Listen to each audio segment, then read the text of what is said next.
Hey everyone, welcome to this week's video. As you can see, I am drawing a commission piece of this guy here. His name is Rocky, and he seems like such a cutie pie. It makes me want a dog so bad. Well, why don't we just dive into today's topic, which is burnout and balance. And traditionally, or as tradition calls for my videos, I am more talking about my experiences and how I have somewhat overcome and getting through my burnout and balance, basically due from the month of January. So if you watch my vision board video, you will know that this year's word is centered around being balanced. And I'm kind of treating this video as almost a check-in now that we have 2 months already finished for 2019, which is crazy to think about. But needless to say, I have not been very good about keeping a healthy and balanced life at the moment. January was amazing for freelance work, which actually surprised me because it was right after the holidays and people had spent money on all their presents for other people and for themselves, maybe, but you know, it was still a stressful time though, even though I had so many commissions to work on because of the identity theft. It was stressful because of time management. I tried to cram a lot of things in the month of January because I really wanted to hit the ground running. And, you know, I guess the stress of not being able to find a part-time job or even start the part-time job that I wanted to because of that identity theft really put a damper on my January. So then February rolled around and I felt so much pressure, and it's pressure that I put on myself to do exactly what I did in January commission-wise. One can only push oneself so much before getting burnt out. I think in January I did like 10 commission drawings, which is insane. That's insane, like full out drawings. And this is also coupled with the part-time job I have right now, still with the previous company that I was working for. So, you know, how could I have ever thought that I could keep up that pace for the entire year? Not only physically and mentally, but actual client work coming in. So my expectations for February were super high, which is why I was incredibly disappointed with how it went. And to be completely honest, I started to tailspin. It was this frantic, frenzy amount of doubt. And I would tell myself that I wasn't cut out for this. How could I survive off of just commissions? I needed to figure out other things to do. I'm not good enough. It was a mess, an utter and complete mess.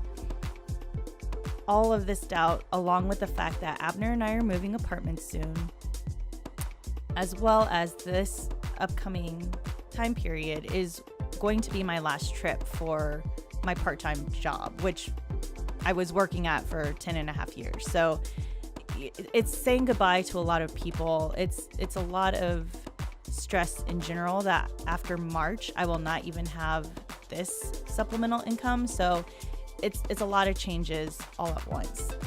And I'm actually going to be out of town while Abner is moving us. So this actually happened last year, and I'm pretty sure he thinks that I do this on purpose. I swear it's not. And I promise you, Abner, that next year I will be here to help us move if we do move next year, but it's not on purpose, I swear.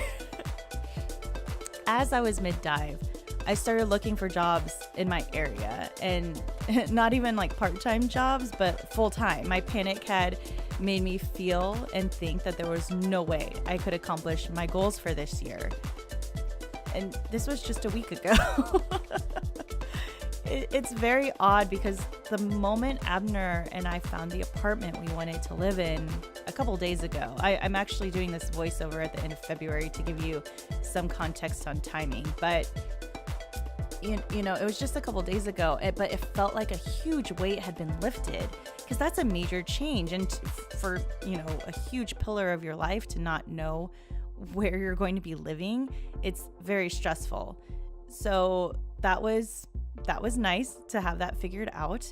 I feel a little less destroyed by the what ifs and the can't do's that were picking apart my brain and my self-esteem for most of this month, and I started focusing on what I could do. I know not every day can be balanced, but that does not mean I can't find balance within each day. And yes, very thought-provoking. So, put that on a bumper sticker. But I took the time out to figure out what actually brings a smile to my face every day.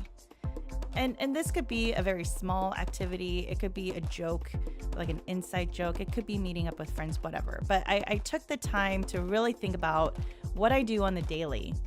And one of the biggest things is starting my morning off right. So waking up, getting ready, going out and drinking a hot cup of tea. It's usually one of the first things that I do once I leave my room and finish my morning routine. Another thing is cuddling with my cat.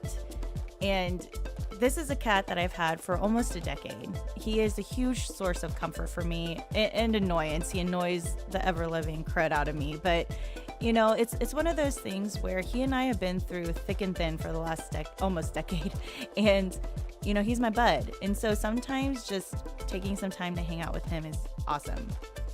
Also, taking time to just breathe deeply. And I'm not talking about a full-out meditation or even a yoga practice or anything like that, but it's just closing my eyes and breathing in very deeply a few times. I would say maybe I average it around 10 to 15 times. That right there is huge. Having a clean area is also amazing for my mentality, and that could be either at the end of the day to prepare for the next day, or it could be at the beginning of the day. So it's kind of like a mindless task to do before I start my day. It's kind of to help wake me up. That's huge. It's not like that right now, which is why I have not done a studio tour yet. I probably will before I start packing everything up to go to the next place. But it's nice because I don't know if you've seen my declutter video, but that big box of stuff is now whittled down to a single sketchbook, which was huge. But it also turned my area into a lot of photos, like scraps are everywhere. So I really have to clean that up right now. Another thing that I really enjoy doing that's kind of a guilty pleasure is reading young adult books. It may sound very childish, but quick reads of entertainment are some of my most favorite genres. So, I'm currently reading right now about a half witch, half wolf teenager who is trying to save the world from an evil witch. And she wants to bring up the dead. Which for some reason that made me think of Monty Python Holy Grail right now. Bring out Shaded. Ding ding. But I don't know, my mind, oh my. But I don't know. It's just one of those things where it's nice to just complete stuff and be entertained at the same time. Which brings me to my next one. And this is kind of my final one. And that's accomplishing tasks. This is huge. Feeling like I actually made a difference in my day, no matter how small, makes me feel like I can rest more in the evening. I've worked for it. I've earned it.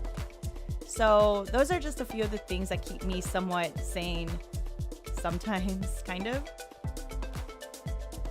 We are nearing the end of the video, and I just want to say thank you so much for watching. I hope you have a wonderful day, evening, week, month, year, and I will talk to you soon. Bye.